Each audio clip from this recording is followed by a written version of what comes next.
Hace mucho tiempo que os había prometido hacer un vídeo sobre estos seres humanos que consiguieron escapar de la batalla contra la Gota. Y en el vídeo número 3, que os voy a dejar por aquí arriba por si no os acordáis, os hablé de Zhang Beihai, que era un comandante que había secuestrado una nave que se llamaba Selección Natural. Y esto lo hizo porque creía que la humanidad no tenía ninguna opción contra Trisolaris, y creía que la única manera en la que podría salvar a algunos seres humanos era secuestrando esa nave y escapando muy lejos. Y junto a esta nave huyeron 4 más, que se llamaban Espacio Azul, Espacio Profundo, Enterprise y Ley Final. En un principio estas naves eran enemigas de Selección Natural y la estaban persiguiendo, pero al ver que gracias a que estaban persiguiendo a Selección Natural habían sobrevivido porque la Gota había destruido todas las naves de la flota solar, empezaron a considerar que Zhang Beihai no era alguien al quien tenían que condenar, sino que más bien era un héroe que había salvado sus vidas. Así que lo aceptaron como comandante de las 5 naves y a esta flota de 5 naves la llamaron Nave Tierra. Pero estas 5 naves tenían un destino bastante incierto, porque habían calculado que no tenían suficiente combustible como para llegar a un planeta terraformable en el que pudiesen vivir. Así que las 5 naves, de manera independiente, llegaron a la conclusión de que tenían que destruirse las unas a las otras para recoger ese combustible y esos recursos que sí que podrían permitir que una de las naves llegase a su destino, por lo que se lanzaron ataques las unas a las otras hasta que solo quedó con vida una de ellas, que era Espacio Azul. Ahora bien, al otro lado del sistema solar había otras 2 naves que también habían conseguido huir de la batalla contra la Gota, y estas eran Edad de Bronce y Cuántica. Tristemente, también acabaron llegando a la misma conclusión, y Edad de Bronce atacó a Cuántica para robarle todos los recursos, tanto combustible como alimentación, y recogerlos para asegurarse de que su tripulación podría sobrevivir a este largo viaje que tenían por delante.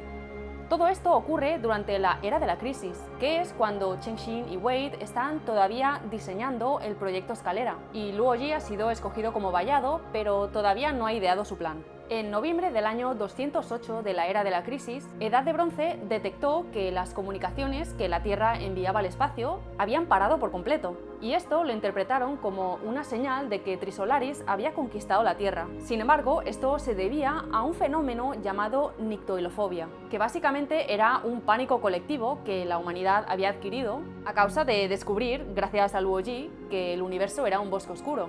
A partir del mismo momento en el que el ser humano supo que el universo era, en realidad, un bosque oscuro en el que todos intentaban cazarse los unos a los otros, aquel niño sentado frente a la resplandeciente hoguera del campamento corrió a apagar el fuego y se puso a temblar en medio de la oscuridad. Cuando Luo Ji por fin logró amenazar a los trisolarianos de que revelaría la posición de la Tierra y Trisolaris, pasaron a una nueva era de la humanidad que se llamaba la Era de la Disuasión, en la que los trisolarianos empezaron a comportarse de manera amistosa con los humanos, porque Luo Ji los estaba coaccionando. Poco a poco, este pánico colectivo que la humanidad tenía al bosque oscuro fue disminuyendo y los políticos empezaron a relajar estas leyes que prohibían las comunicaciones. Pero las ondas electromagnéticas continuaban estando terminantemente prohibidas y, de hecho, si te pillaban utilizándolas, podían acusarte de crímenes contra la humanidad.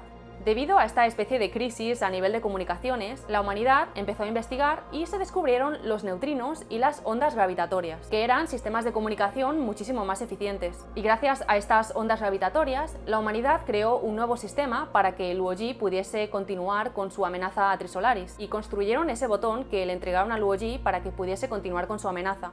La teoría del bosque oscuro tuvo un efecto crucial en la civilización humana.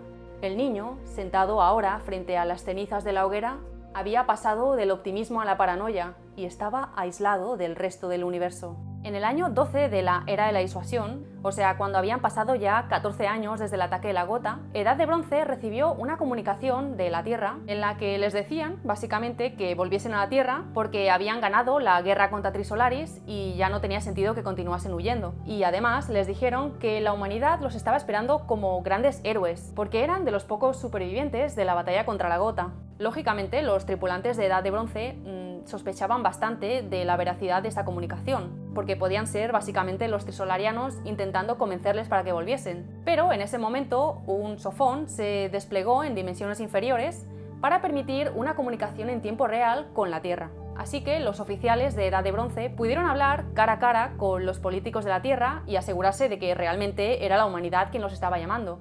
Así que Edad de Bronce decidió frenar y dirigirse de vuelta hacia la Tierra. Espacio Azul, en cambio, sospechaba demasiado y, en vez de frenar y darse la vuelta, lo que hicieron fue solo dejar de acelerar. Para recibir a Edad de Bronce, la humanidad envió una nave llamada Gravedad, que era la primera nave estelar que había sido construida después de la batalla del Juicio Final. Era un cilindro perfecto y blanco, que tenía el mismo aspecto que las antenas de ondas gravitatorias de la Tierra, porque además de una nave, era básicamente una antena, que en caso de que a Luo Ji le ocurriese algo o no pulsase el botón cuando lo tenía que pulsar, podría ella misma lanzar una comunicación al espacio que indicase la localización de la Tierra de Trisolaris, o sea que era como Luo Ji 2.0. Así que Edad de Bronce, escoltada por gravedad, llegó al puerto espacial y los tripulantes empezaron a desembarcar. Allí había una gran multitud con ramos de flores y celebrando la llegada de Edad de Bronce como si fuesen las Olimpiadas o algo así. Y evidentemente ellos estaban encantadísimos porque se habían hecho la idea de que nunca volverían a la Tierra. Así que llegar como grandes héroes los llenaba de orgullo. Pero cuando el último de los tripulantes de Edad de Bronce desembarca, se revela que era todo una trampa y que los van a juzgar por crímenes contra la humanidad.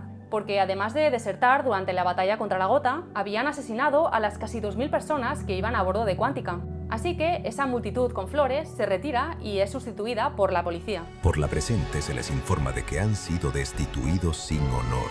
Ya no pertenecen a la flota del sistema solar. La deshonra que han traído a la flota nunca podrá borrarse.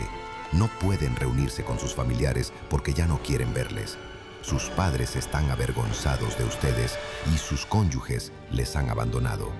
Aunque sus hijos no han recibido el desprecio de la sociedad, han crecido avergonzados durante más de una década y ahora les odian. Han pasado ustedes a disposición judicial de Coalición Flota. Al finalizar su alocución, el capitán se marchó con su equipo. Justo en ese momento desapareció la multitud y se hizo la oscuridad.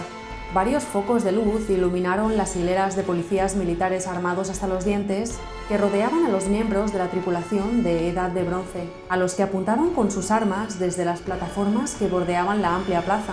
Algunos de los miembros de la tripulación se dieron la vuelta y vieron que los ramos de flores que flotaban alrededor de Edad de Bronce eran reales, pero daban al buque de guerra el aspecto de un ataúd gigante, listo para ser enterrado.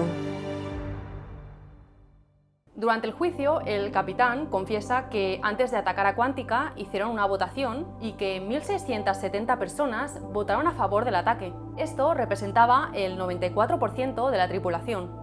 Schneider, que era el teniente comandante encargado de los sistemas de ataque, pudo haber frenado este ataque, pero no lo hizo. Y durante el juicio le preguntan cómo se sintió cuando se dio cuenta de que habían destruido Quantica. Él les contesta que por aquel entonces no era la misma persona que es ahora, porque el hecho de estar a bordo de una nave que no tenía ninguna esperanza de volver a la Tierra había hecho que su personalidad y su humanidad cambiase. Y sentía que su existencia no tenía ningún sentido si los miembros de Edad de Bronce no sobrevivían. No sé cómo explicarlo, no espero que me comprenda, señoría. Aunque recorriera usted 20.000 unidades astronómicas o más desde el sistema solar a bordo de Edad de Bronce, no lo entendería, porque sabría que iba a volver y su alma permanecería en la Tierra. Solo podría entender el cambio que se produjo en mí si de repente todo desapareciera detrás de la nave, si la Tierra y el Sol quedaran envueltos por la nada. Soy de California. El año 1967 del calendario antiguo, un profesor del instituto del lugar donde nací hizo el siguiente experimento. Para ayudar a sus estudiantes a entender el totalitarismo y el nazismo, simuló con ellos una sociedad totalitaria. Solo le bastaron 5 días para conseguir que su clase se convirtiera en una pequeña Alemania nazi. Todos los alumnos renunciaron voluntariamente a su individualismo y a su libertad y persiguieron las metas colectivas con fervor religioso. Al final, aquel experimento didáctico que empezó como un juego inofensivo estuvo a punto de salirse de madre. Los alemanes hicieron una película a partir del experimento de Jones, quien, por su parte, escribió un libro titulado El totalitarismo solo necesita 5 días. Cuando los que íbamos a bordo de Edad de Bronce descubrimos que estábamos condenados a vagar para siempre por el espacio, también formamos un estado totalitario. ¿Sabe cuánto tiempo hizo falta? 5 minutos. Cuando los seres humanos están perdidos en el espacio, solo hacen falta 5 minutos para alcanzar el totalitarismo. Durante el juicio también se reveló que después de destruir Quantica, habían recogido los cadáveres de la tripulación y los habían procesado para rellenar las reservas de alimentos de Edad de Bronce, ya que andaban tan escasos de nutrientes que seguramente la mitad de la tripulación habría muerto para cuando llegasen a un planeta terraformable. Y esta fue la última declaración del capitán de la nave. No tengo mucho más que añadir salvo una advertencia. La vida realizó un salto evolutivo cuando pasó del océano a tierra firme. Pero los primeros peces que pisaron la tierra dejaron de ser peces. Del mismo modo, cuando los seres humanos entran en el espacio y se liberan de la Tierra, dejan de ser humanos. Es por ello que a todos les digo, cuando pretendan adentrarse en el espacio exterior sin mirar atrás, por favor, piénsenlo bien. El coste a pagar es muy superior a lo que ustedes son capaces de imaginar. Al final, el capitán Neil Scott y otros oficiales de alto rango fueron condenados a cadena perpetua, y solo 178 de los 1.768 miembros de la tripulación fueron considerados inocentes. El resto recibió penas de entre 20 y 300 años.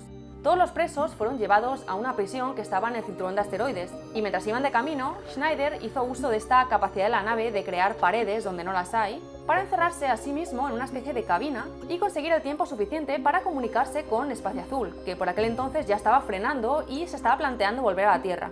Al ver que Schneider se estaba intentando comunicar, el policía que estaba a su cargo disparó a la cabina como advertencia y le dijo que apagase el comunicador, pero él no lo hizo. El policía lanzó un rayo láser que atravesó el pecho de Schneider, pero este todavía tuvo tiempo de pronunciar sus últimas palabras. Espacio Azul, aquí Edad de Bronce. No volváis. Este ya no es vuestro hogar.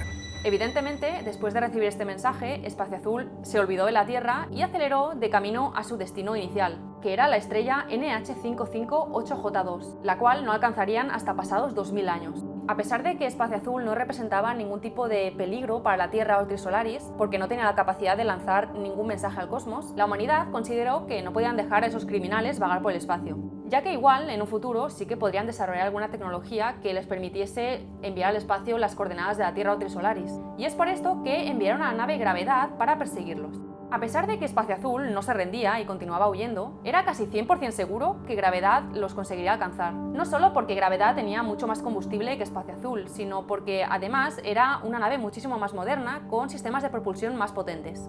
Pero aún así, a los trisolarianos les preocupaba que Espacio Azul de alguna manera consiguiese capturar a Gravedad, porque entonces tendrían la capacidad de pulsar el botón como podía pulsarlo Luo Ji. Así que, para proteger a Gravedad, insistieron en enviar a 2 gotas que acompañarían a la nave hasta que alcanzasen a Espacio Azul. Durante esta larga persecución entre las naves pasan 50 años de historia en los cuales Luo Ji es el portador de la espada.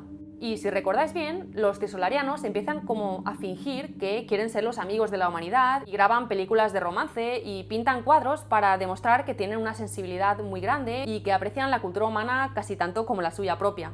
Pero luego vimos que esto no era más que una estrategia para intentar que la humanidad le perdiese el miedo a Trisolaris y que acabasen votando a Cheng Xin como sucesora de Luo Ji. Y bueno, durante esta persecución, la tripulación de Gravedad iba turnándose para hibernar, de modo que se mantendrían frescos y jóvenes y no tendrían la sensación de que había pasado tanto tiempo desde la batalla contra la Gota, y a la vez no sentían que estaban dedicando la mitad de sus vidas en perseguir a Espacio Azul.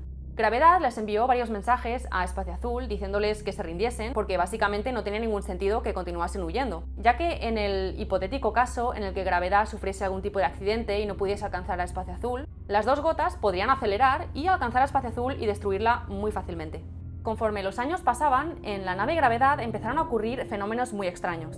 Para empezar, y quizás lo más nocivo para la nave Gravedad, fue que los sofones, pasada cierta zona, desaparecieron. Los científicos de la Tierra y Trisolaris no sabían por qué, pero resulta que se había roto ese vínculo cuántico que había entre el sofón que estaba en la Tierra y el sofón que estaba en la nave Gravedad. Y esto ocurría cuando la nave viajaba a través de lo que llamaban zonas muertas. Entonces, cada vez que se encontraban con una zona muerta, a veces un sofón se perdía. Y esta desvinculación entre los 2 sofones era irreversible, así que cada vez que perdían un sofón, lo perdían para siempre. Y evidentemente, al perder un sofón, perdían la comunicación en tiempo real con la Tierra y además perdían a sus espías, porque los sofones se metían dentro de la nave Espacio Azul y les transmitían información sobre los tripulantes. Y al no tener comunicación en tiempo real con Trisolaris, pues las gotas no podían ser pilotadas por trisolarianos. Así que tuvieron que recurrir a la inteligencia artificial que tenían incorporada. Para comunicarse con la Tierra, entonces tenían que utilizar señales de radio y neutrinos, de manera que sus mensajes tardaban entre 1 y 3 meses en llegar, y también lo mismo en regresar. Así que tenían que esperarse como 6 meses para recibir una respuesta. Así que, como la cosa no pintaba muy bien, el capitán de Gravedad decidió que tenían que acelerar para atrapar a Espacio Azul cuanto antes. En ese momento, Espacio Azul se comunica con ellos y les dice que están dispuestos a enviarles a 2/3 partes de la tripulación dentro de cápsulas como si fueran prisioneros. Sin embargo, Gravedad no acepta el trato y entonces Espacio Azul se rinde y empieza a frenar.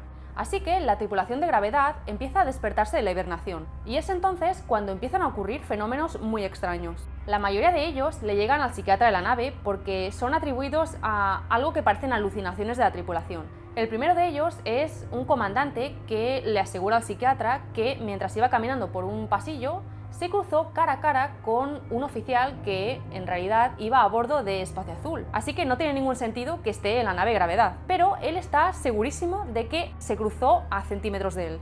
Tiempo después se ve que se rompe un tubo de nutrientes de fibra de carbono que se encuentra en la zona ecológica, y cuando los ingenieros lo analizan, parece ser que lo atribuyen a un impacto contra un micrometeoroide, que es un meteorito que tiene un tamaño inferior a 100 micras. Pero aquí lo raro es que es imposible que un micrometeorito aparezca espontáneamente dentro de la nave, porque si realmente hubiese habido un impacto, habría atravesado el casco de la nave y habría pasado por ese tubo hasta romperlo. Pero el casco de la nave está totalmente intacto, así que la situación es súper extraña. Se plantean la situación de que alguien quizás hubiese podido disparar ese micrometeorito desde dentro de la nave, pero resulta que para hacer ese agujero que había en el tubo, el micrometeoroide tendría que pasar a una velocidad de 30.000 metros por segundo, y desde dentro de la nave es imposible acelerar ese objeto a esa velocidad.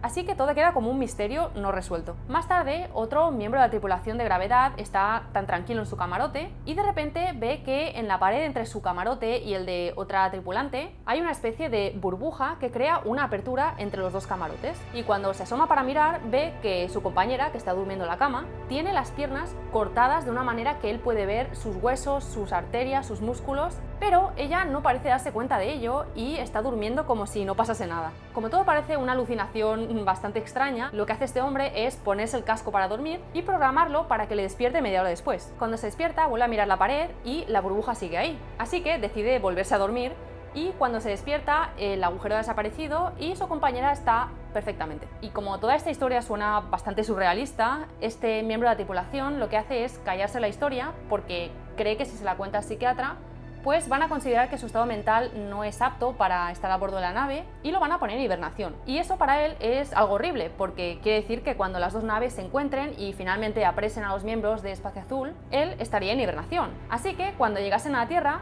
nadie lo consideraría un héroe, porque básicamente se habría pasado todo el viaje durmiendo. Más tarde hay otro miembro de la tripulación que es enviado para examinar el casco de gravedad desde fuera, para ver si le encuentra alguna explicación a esto del micrometeoroide. Y cuando está a una distancia considerable de la nave, se fija bien de que a ese cilindro, que es la forma de la nave, le falta el 20% posterior, y lo describe como si un cuchillo le hubiese cortado la cola a la nave. Pero eso no podría ser posible, porque si fuese real, los sistemas de la nave empezarían a colapsar y acabaría explotando. Y la reacción de este ingeniero es bastante similar a la del otro personaje que os he contado. Y lo que hace es cerrar los ojos, contar hasta 15 y abrirlos esperando que la nave vuelva a estar completa. Lo hace una vez y no funciona, pero cuando lo vuelve a repetir, la nave está totalmente completa. Y este personaje hace lo mismo que el anterior, tiene miedo de contárselo al psiquiatra porque no quiere que lo pongan en hibernación. Y ahora bien, vamos a ver qué es lo que había ocurrido en la popa de la nave, porque ahí vivía un astrónomo que se llamaba Guan Yifan. Acordaos de este nombre porque va a salir en el último capítulo. El doctor Guan Yifan llevaba estudiando el universo durante 4 años desde que se había despertado de la hibernación y no salía de su camarote de la popa. Y resulta que había desarrollado una claustrofobia muy grave. Así que el psiquiatra de la nave va a verlo para analizar su patología. Y debido a esta claustrofobia que tiene, decide que lo más sensato es sacarlo de su cubículo y llevarlo a la plaza de la nave. Pero, aunque la plaza de la nave es súper amplia, él sigue manifestando una sensación de claustrofobia. Y entonces le cuenta al psiquiatra que unos días atrás había tenido un sueño muy extraño. Un sueño que no tenía muy claro si había ocurrido mientras dormía o mientras estaba despierto. Y a raíz de este sueño desarrolló la claustrofobia. Evidentemente el doctor Guan Yifan estaba despierto cuando una burbuja tetradimensional entró en contacto con la popa de la nave. Pero al entrar en contacto con la cuarta dimensión, Guan Yifan tuvo una experiencia tan extraña que se pensó que estaba soñando. Y después de pasar de experimentar el mundo en 4 dimensiones a experimentarlo en 3 dimensiones, esto hizo que se sintiese como que estaba encerrado en un espacio mucho más pequeño de lo que había estado antes, por lo que desarrolló esta especie de claustrofobia. Anoche tuve un sueño. Llegaba a un lugar muy abierto, tanto que es difícil de imaginar. Al despertarme, la realidad me resultaba asfixiante, y así es como me volví claustrofóbico. Es como si a uno nada más nacer le metieran en una caja pequeña. Al principio no te importa, porque es todo lo que conoces. pero cuando te vuelven a meter dentro después de haber estado fuera, la sensación es muy diferente. Háblame más de ese lugar que viste en tu sueño. Se lo explicaré a los otros científicos de la nave. Puede que incluso a los de Espacio Azul. Pero no te lo contaré a ti. No es nada personal. Es solo que no soporto la actitud de los de tu gremio. Cuando pensáis que alguien tiene una enfermedad mental, os parece que todo lo que esa persona dice no es más que el desvarío de una mente enferma. Vaya, lo siento, he vuelto a meter la pata. No, ¿qué va? De hecho, creo que nos parecemos mucho. Los dos tenemos nuestros objetos de observación. Tú observas a los enfermos y yo observo el universo. Al igual que tú, también tengo criterios para evaluar si los objetos observados son sólidos, la armonía y la belleza en el sentido matemático. Es obvio que tu objeto de observación está sano. Te equivocas. Ahí fuera hay un paciente que puede que mentalmente esté sano, pero cuyo cuerpo está parapléjico. ¿Por qué? Por la velocidad de la luz. El universo conocido está a unos 16.000 millones de años luz de distancia y no deja de expandirse. Pero la velocidad de la luz solo es de 300.000 kilómetros por segundo, una velocidad de caracol. Esto significa que la luz nunca puede ir de un extremo al otro del universo. Dado que nada puede moverse más deprisa que la velocidad de la luz, no sigue ninguna información, y la fuerza motora puede ir de una punta del universo a la otra. Si el universo fuera una persona, las señales neuronales no podrían cubrir todo el cuerpo. El cerebro no sabría de la existencia de las extremidades, y las extremidades no sabrían de la existencia del cerebro. ¿Acaso no es eso una paraplegia? La imagen que tengo en la mente es todavía peor. El universo no sería más que un cadáver hinchado. Interesante, Dr. Wan.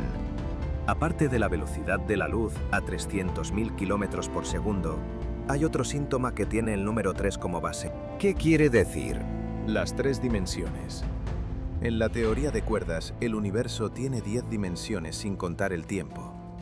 Sin embargo, solo 3 son accesibles a escala macroscópica, y son esas 3 las que conforman nuestro mundo.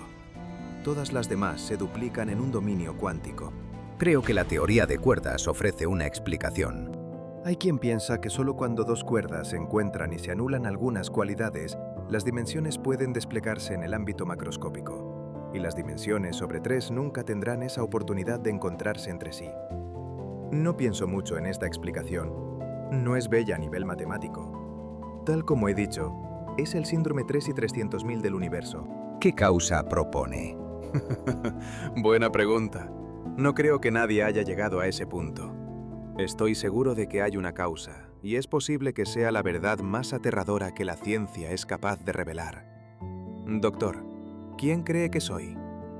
No soy más que un pequeño observador encerrado en la cola de una nave espacial, tan solo un asistente investigador. He hibernado más que nadie de esta nave.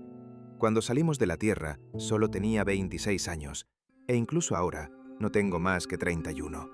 Pero para mí el universo ha pasado de ser una fuente de belleza y algo en lo que creer a un cuerpo henchido. Me siento viejo. Las estrellas ya no ejercen ninguna atracción sobre mí. Quiero volver a casa. Y en ese momento, durante esa conversación, las alarmas se encienden porque las gotas están atacando a la nave. Y es que esta escena coincide con el momento en el que Luo Ji le ha dado el botón a Chen Xin y ya se lo han llevado preso, así que Chen Xin es la única que tiene el poder sobre el botón. Y como muy bien recordaréis, seguro, las gotas que estaban cerca de la Tierra, escondidas detrás de basura espacial, atacaron directamente a la Tierra, y las 2 gotas que estaban al lado de gravedad intentaron destruir la nave, porque los tripulantes de esa nave eran mucho más peligrosos que Chen Xin. Dentro de la nave Gravedad había una especie de compartimento como caja fuerte que era donde estaba el controlador de ondas gravitatorias que permitía que Gravedad pudiese enviar un mensaje al espacio con la localización de la Tierra y Trisolaris. Y para que no se activase accidentalmente, había un miembro de la tripulación que se llamaba James Hunter, que era una especie de antiportador de la espada, porque tenía un reloj que era capaz de enviar una señal que destruyese ese emisor de ondas gravitatorias. Este tal James Hunter estaba encargado de los sistemas de alimentación y se había mantenido siempre despierto, no había hibernado. Y para que nadie sospechase, lo que había hecho era tomarse una especie de pastilla que simulaba como si él tuviese una enfermedad que le llamaba la enfermedad de la no hibernación, que hacía que cuando la gente hibernaba, pues se despertase con daño neuronal. Así que esta era su especie de tapadera o excusa para no hibernar. pero realmente él estaba siempre de guardia y observando a todo el mundo, porque si de repente se producía una especie de revolución y querían volverse independientes de la Tierra y enviar una retransmisión universal cuando no debían, él podía manualmente desactivar el emisor de ondas. Así que, como este cuarto donde estaba el transmisor de ondas estaba muy cerca de la popa, James Hunter se pasaba mucho tiempo allí, y eso hizo que se hiciese amigo de Wang Yifan. Y en cuanto se encienden las sirenas porque las gotas están atacando, lo primero que hace Hunter es pulsar el botón de su reloj para destruir el transmisor. Pero cuando lo pulsa, en vez de que una bomba de calor destruya el transmisor, lo que ocurre es que le aparece un mensaje de error, que dice que el módulo de autodestrucción ha sido desmantelado. Mientras las gotas navegan por el espacio para intentar destruir las naves, ocurre algo muy extraño, y es que durante la batalla del día del juicio final se pudo ver que la gota era capaz de cambiar de dirección de manera súper rápida. Pero aquí lo que ocurre es que son incapaces de acertar en las naves, porque hay algo que las está desviando de su rumbo, y de repente ocurre que las gotas empiezan a cambiar de aspecto. Medio siglo navegando con las gotas en formación había hecho que toda la tripulación estuviera familiarizada con su apariencia, pero lo que vieron les dejó estupefactos. La gota de la pantalla aún tenía la forma de una lágrima, pero su superficie ya no era un espejo perfectamente liso, sino de un tenue amarillo cobrizo, como oxidado. Era como si el hechizo de la eterna juventud de un mago se hubiera desvanecido, y las marcas de 3 siglos de vuelo espacial hubieran hecho acto de presencia de repente. En vez de un espíritu brillante, la gota se había convertido en un antiguo cascarón de artillería a la deriva en el espacio. Las gotas estaban formadas por un material de interacción nuclear fuerte, y la humanidad sabía que la superficie de una gota estaba contenida en un campo de fuerza generado por mecanismos internos, uno que contrarrestaba la fuerza electromagnética entre las partículas, y eso permitía que saliese una potente fuerza nuclear. Pero sin ese campo de fuerza, el material que formaba las gotas se convertía en un metal normal y corriente. En la grabación que observaron los miembros de la tripulación de gravedad, pudieron ver un objeto triangular que resultó ser una lanzadera de espacio azul. Y después de esto vieron aparecer de manera espontánea a 2 astronautas que iban con herramientas en las manos y se acercaron a la gota como para analizarla. A los humanos, las gotas siempre les habían parecido objetos divinos e inalcanzables que no pertenecían a este mundo, pero ahora la gota había perdido todo el misterio. Sin aquel brillo espejado, parecía un trasto ordinario, desvencijado, viejo y menos avanzado que la lanzadera y los astronautas, una antiguaya o un trozo de basura recogido por los cosmonautas.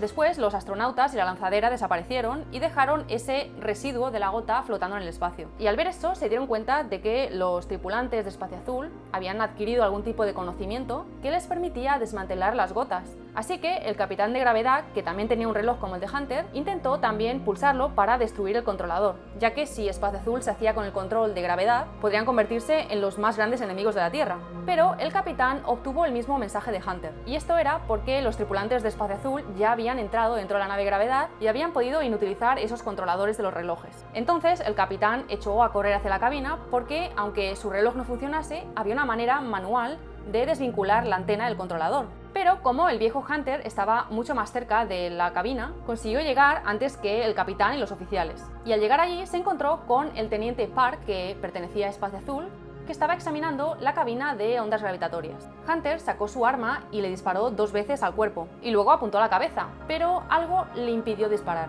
Y esta es la escena que se encuentra el capitán cuando llega a la cabina. La pistola de Hunter se alejaba de él flotando. El cuerpo del viejo cocinero estaba rígido y tenía los ojos en blanco mientras sus extremidades se movían entre espasmos. De su boca salían borbotones de sangre, como si de una fuente se tratara, y se coagulaba en esferas de varios tamaños que flotaban a su alrededor para formar una nube. En medio de las sanguinolentas y translúcidas esferas había un objeto de color rojo oscuro del tamaño de un puño, del que colgaban 2 tubos como si fueran sus colas. Palpitaban el aire de manera rítmica y a cada pulsación salía más sangre de los tubos. El objeto se impulsó hacia adelante, como una medusa roja que nadara en el aire. Era el corazón de Hunter. Pero Hunter no tenía ninguna incisión en el pecho que indicase que se lo podían haber sacado a cuchillo. Así que era un gran misterio cómo su corazón había acabado saliendo de su cuerpo. Y entonces habló el teniente Park, que aunque estaba herido todavía se mantenía en pie. Podemos salvarle si le operamos enseguida. Es una suerte que los médicos ya no necesiten abrirle el pecho para introducirle el corazón. No se muevan. Para ellos es tan fácil arrancarles su corazón o su cerebro como para ustedes coger una manzana que cuelga de la rama de un árbol. Gravedad ha sido capturada. Y entonces más de 100 marines de Espacio Azul entraron de repente en gravedad, armados con rifles de asalto, y el capitán de la nave no tuvo otra que rendirse. Después de esto, los altos cargos de las naves se reunieron para evaluar su situación, porque no solo las gotas les habían atacado, sino que había indicios de que la segunda flota trisolariana había acelerado a una velocidad similar a la velocidad de la luz y que se dirigía hacia la Tierra, lo cual indicaba que pretendían invadirla. Pudieron ver una retransmisión de Cheng Xin con el botón y por lo tanto pudieron deducir que a la Tierra no le quedaba mucho más tiempo hasta que llegase la invasión trisolariana. Y su deducción fue cierta porque en esta época fue cuando los trisolarianos forzaron a toda la humanidad a retirarse hacia Australia y tenían el plan de disminuir drásticamente la población para que la humanidad pudiese vivir en pequeñas reservas en Australia, la Luna y Marte, dejando gran parte de la Tierra para el uso y disfrute de los trisolarianos. Entonces, los tripulantes de Espacio Azul y Gravedad decidieron realizar una votación y, por mayoría, decidieron enviar esa señal de ondas gravitatorias que finalmente expuso la localización de Trisolaris ante el bosque oscuro. Decenas de manos se movieron juntas y el botón se iluminó una vez más. Habían pasado 315 años desde aquella mañana del siglo XX en la que Ye Wenye pulsó otro botón rojo. La transmisión de ondas gravitatorias comenzó. Todos los presentes sintieron un fuerte temblor que parecía no venir de fuera, sino de dentro de cada uno de los cuerpos, como si cada persona se hubiera convertido en una cadena de vibración. Ese instrumento de muerte solo sonó 12 segundos antes de detenerse, y entonces se hizo el silencio. Fuera de la nave, la delgada membrana de espacio-tiempo ondeó con las ondas gravitatorias, como si la plácida superficie de un lago hubiese sido perturbada por una brisa nocturna. El veredicto de la muerte de ambos mundos se propagó por todo el cosmos a la velocidad de la luz. Con esto lo que pretendían era darle más tiempo a la humanidad para que pensase maneras o construyese tecnologías que les permitiesen sobrevivir en el bosque oscuro, salvar la Tierra o huir muy lejos del sistema solar. Después de enviar el mensaje al universo, lo que hacen es continuar con el rumbo original que tenía Espacio Azul, o sea que se siguen dirigiendo hacia esa estrella que habían marcado como destino. Entonces hay una escena en la que Chu Yan, que es el capitán de Espacio Azul, les explica a Wang Yifan y al capitán de Gravedad cómo han conseguido desmantelar las gotas y capturar gravedad, y esto lo han hecho gracias a que han podido acceder a la cuarta dimensión. A lo largo del viaje de las naves, resulta ser que se encontraron con algo que llama puntos de distorsión, que son una especie de túneles o puertas de acceso a la cuarta dimensión, y son básicamente la explicación de todos los fenómenos extraños que os he ido explicando. O sea que cuando las naves se iban cruzando con estos puntos de distorsión, lo que ocurría era que la tripulación experimentaba unos fenómenos visuales extraños, como objetos que desaparecían y volvían a aparecer, o cortes transversales de cuerpos de personas que luego volvían a su estado normal como si nada. A diferencia de los miembros de Gravedad, que la mayoría estaban en hibernación y los que estaban despiertos se tomaban todo esto como alucinaciones, los miembros de Espacio Azul sí que estaban despiertos, por lo que pudieron darse cuenta de que estos puntos de distorsión existían y decidieron experimentar con estos puntos de distorsión e incluso entraron dentro de estas burbujas dimensionales. Así que el capitán Chu Yan entra dentro de un punto de distorsión y lleva consigo a Wang Yifan y al capitán de Gravedad. Todos los que habían estado en un espacio de 4 dimensiones coincidían en que la sensación era indescriptible. Incluso decían que era lo único que la humanidad había vivido que no podía ser captado por el lenguaje. Y para describir esto, la gente solía recurrir a esta analogía. Imagina una carrera de seres planos que viven en una imagen bidimensional. Por muy rica o colorida que sea una imagen, la gente plana solo es capaz de ver el perfil del mundo a su alrededor. Para ellos, todo consistía en segmentos de varias longitudes. Solo cuando un ser bidimensional era sacado de la imagen e introducido en un plano tridimensional, era capaz de ver la imagen en su totalidad. Si comparásemos el mundo tridimensional con un cuadro, todo lo que había visto antes no sería más que una visión estrecha de un lado, una línea. Solo desde un espacio tetradimensional se podía ver la imagen completa. La describiría de la siguiente manera. Nada bloqueaba lo que estaba colocado detrás de ella. Hasta el interior de los espacios cerrados podían verse. Parecía un cambio simple, pero cuando se representaba el mundo de esta manera, el efecto visual era sorprendente. Cuando se eliminaban las barreras y los revestimientos y todo lo que quedaba expuesto, la cantidad de información que entraba en los ojos del espectador era cientos de millones de veces mayor que en un espacio tridimensional. El cerebro no podía ni siquiera procesar tanta información de golpe. O sea que desde la cuarta dimensión, estos hombres eran capaces de ver toda la nave, desde donde estaban hasta la popa y hasta la proa. Y además de eso, eran capaces de ver el interior de cada camarote y el interior de compartimentos de la nave completamente sellados, el líquido que fluía a través de las tuberías e incluso podían ver el interior de los cuerpos de los tripulantes. Y así en un zoom infinito de detalles que no nos podemos ni imaginar. Eran capaces de ver huesos, órganos, el tuétano de los huesos, la sangre que fluía por los ventrículos y las arterias del corazón, la apertura y el cierre de las válvulas mitral y tricúspide. Al mirarse el uno al otro, podían ver con claridad la estructura interna de los ojos. A esta sensación tan extraña se la bautizó como sentido espacial de alta dimensionalidad. Y la gente, para describirla, solía utilizar una analogía de dos espejos uno delante del otro. En ambos era posible ver un conjunto sin fin de espejos repetidos, un salón de espejos que se extendían hasta el infinito. En ese símil, cada espejo del salón era como un espacio tridimensional, es decir, que la inmensidad que uno experimentaba en el espacio tridimensional no era más que una sección de esa infinitud. La dificultad de describir la sensación espacial en la dimensionalidad alta radicaba en el hecho de que, para los observadores situados en el espacio tetradimensional, el espacio que podían ver estaba vacío y era uniforme, pero había una profundidad que el lenguaje no podía captar. Esa profundidad no era una cuestión de distancia, estaba encerrada en cada punto del espacio. Y lo que dijo Wang Yifan cuando experimentó esto se convirtió en una cita célebre. En cada pulgada existe un abismo sin fondo. Wang Yifan y Morovich tuvieron que aprender a caminar, a moverse dentro de este espacio tetradimensional, porque si no iban con cuidado podían arrancarle el corazón a alguien o tocar un tejido interno y causarle una infección. Y también, si no iban con cuidado, podían saltar del espacio tetradimensional al tridimensional, pero fuera de la nave, por lo que necesitaban ponerse trajes espaciales. Y básicamente esta situación es la que habían aprovechado los tripulantes de Espacio Azul para poder enfrentarse a las gotas. Y básicamente lo que hicieron fue observar las gotas desde el espacio tetradimensional y sabotear al azar sus mecanismos internos. Y también habían utilizado los puntos de distorsión para saltar de una nave a la otra. Pero tenían que tener mucho cuidado porque estos puntos de distorsión aparecían y desaparecían de manera espontánea y eso podía causar que perdiesen la conexión entre la cuarta dimensión y la tercera dimensión. Y una vez estaban en la cuarta dimensión tendrían que encontrar otro punto de distorsión que les llevase de vuelta a la nave. Y eso no era tan fácil y tenían que tener cierta experiencia. O sea que básicamente las dos naves habían entrado en un espacio tetradimensional y estos puntos de distorsión eran como puertas a ese espacio tetradimensional. Y a Wang Yifan se le ocurrió una metáfora para describir la situación. Todo nuestro espacio tridimensional es una gran hoja de papel con una longitud de 16.000 millones de años luz, en un punto de la cual hay una pequeña pompa de jabón de 4 dimensiones.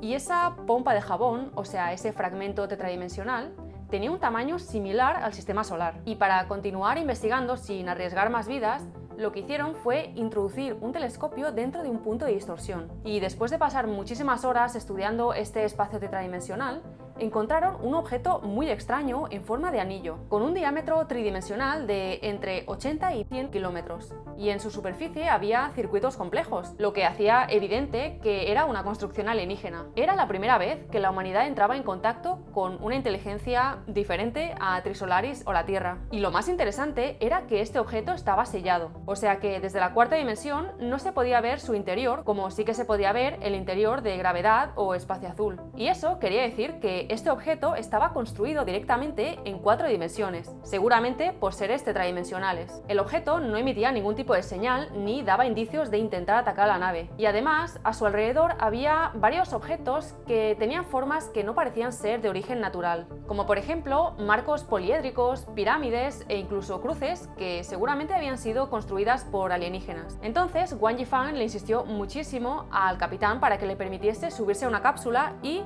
entrar en el espacio tetradimensional para poder examinar el anillo desde cerca. Y después de mucho debate pusieron en una balanza el beneficio-riesgo de hacer esto, porque era muy probable que no consiguiesen regresar a la nave o que la nave fuese destruida por micrometeoroides. Al final decidieron que valía la pena investigar este anillo. Así que Wang Yifan, junto con el psiquiatra West, que tenía experiencia en la lengua trisolariana, y otro oficial que conocía muy bien la cuarta dimensión, se montaron en una cápsula y pasaron al espacio tetradimensional.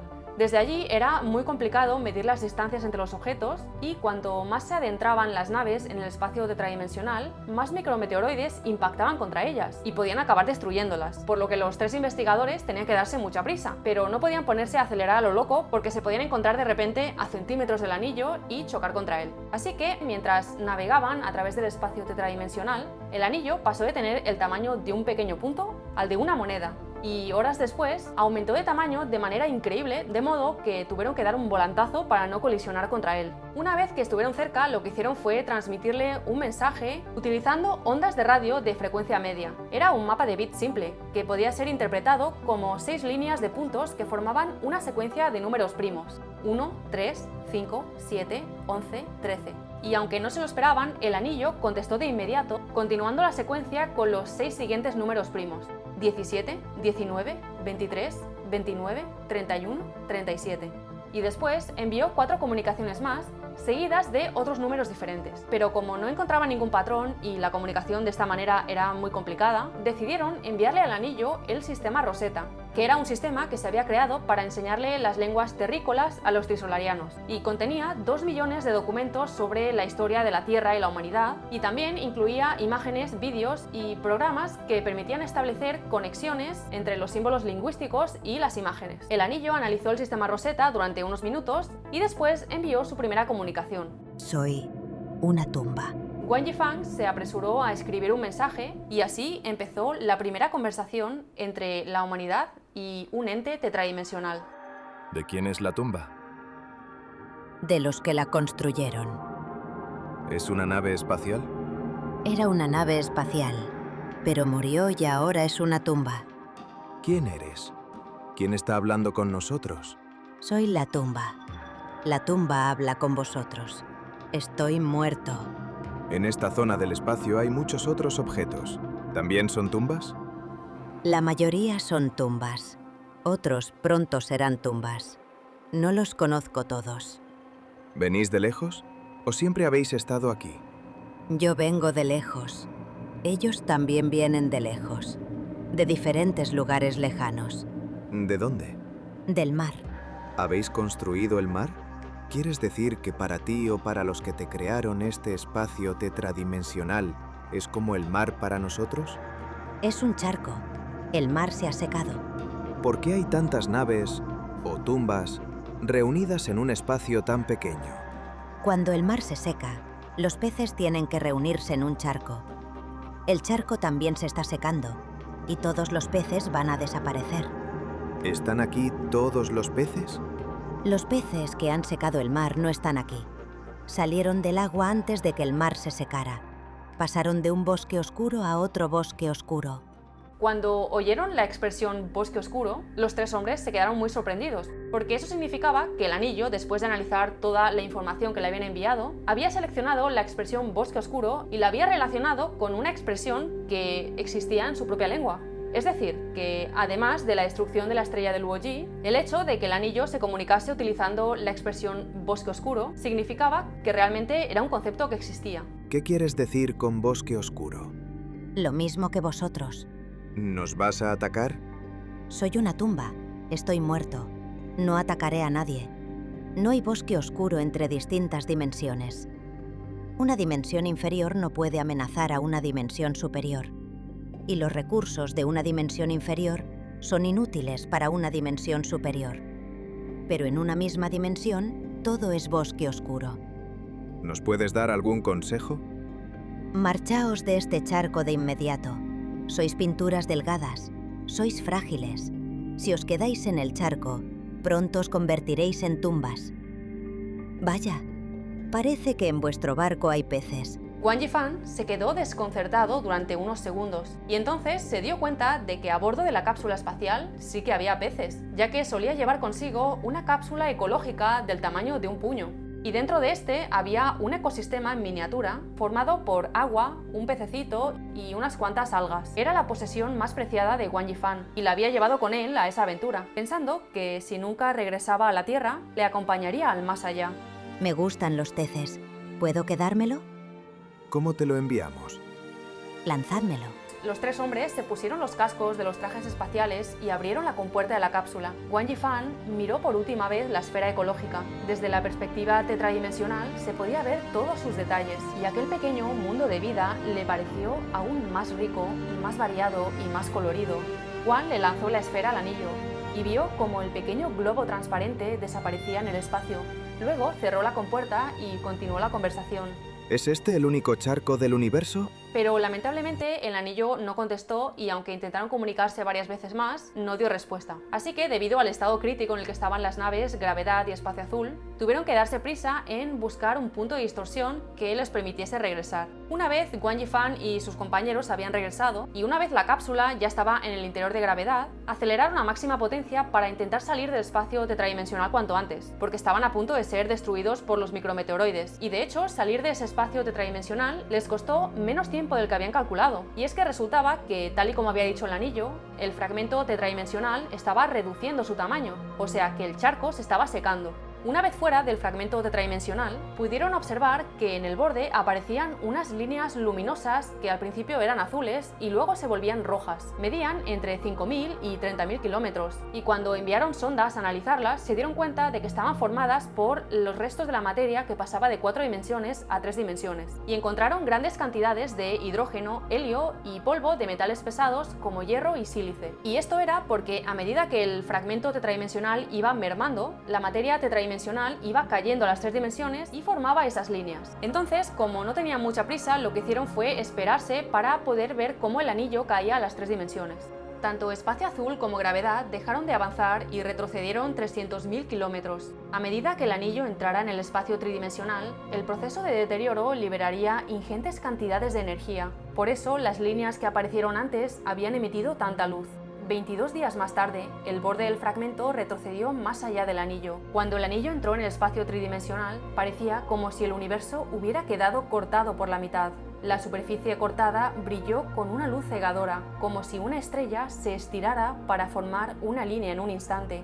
Desde las naves espaciales era imposible ver los dos puntos donde acababa, pero era como si Dios hubiera sostenido una regla frente al plano del universo y trazado una línea recta de izquierda a derecha. La longitud de esta línea era de una unidad astronómica, o lo que es lo mismo, 130 millones de kilómetros, casi lo mismo que la distancia entre la Tierra y el Sol. La luz que emitía pasó de un blanco azulado caliente a un rojo cálido, para luego debilitarse de forma gradual. La línea misma también se torció y se soltó, rompiéndose en un cinturón de polvo. Ya no brillaba por sí misma, sino que parecía bañada de la luz de las estrellas. Los observadores de ambas naves compartían una extraña impresión. Lo que había ocurrido parecía el flash de una cámara gigante que sacó una fotografía de la galaxia. Wang sintió una punzada de tristeza. Pensaba en la esfera ecológica que le había dado al anillo. No pudo disfrutar del regalo durante mucho tiempo. A medida que caían en el espacio tridimensional, las estructuras tetradimensionales internas del anillo se destruían al instante, y también las otras naves y objetos tetradimensionales que había cerca del anillo acabaron cayendo al espacio tridimensional y siendo destruidas al instante. Las dos naves intentaron recoger todo el hidrógeno y el helio que pudieron para reponer sus reservas de combustible y también recogieron algunos metales. Y después de esto, le dieron a todo el mundo la oportunidad de decidir si querían volver a la Tierra o continuar el rumbo que seguirían estas naves, que, como os he comentado antes, se dirigían a una estrella que tenía un planeta terraformable. Al final, la mayoría de ellos decidieron quedarse en las naves y solo 200 personas quisieron volver a la Tierra. Para ello, se construyó una especie de arca de hibernación a la que le instalaron un reactor de fusión que lograría llegar a la Tierra en unos 35 años. Pero la mayoría de tripulantes no querían volver a un mundo que estaba condenado a ser destruido. Así que, después de un mes, que es el tiempo que tardaron en construir el arca, Gravedad y Espacio Azul retomaron su viaje y dejaron que el arca de hibernación regresase a la Tierra. El resplandeciente brillo de los reactores de fusión iluminó el ya disperso cinturón de polvo, dándole un tono dorado y rojizo como una cálida puesta de sol en la Tierra. Todos sintieron que los ojos se les llenaban de lágrimas, tanto los que volvían a casa como los que se iban lejos. La bella puesta de sol espacial no tardó en desaparecer y todo quedó sumido en una noche eterna. Las dos semillas de la civilización humana siguieron vagando en las profundidades del mar estrellado. Fuera cual fuese el destino que les aguardaba, al menos estaban haciendo borrón y cuenta nueva. Y si estáis deseando saber cómo termina la historia de Chen Xin y AA, os dejo por aquí el vídeo final.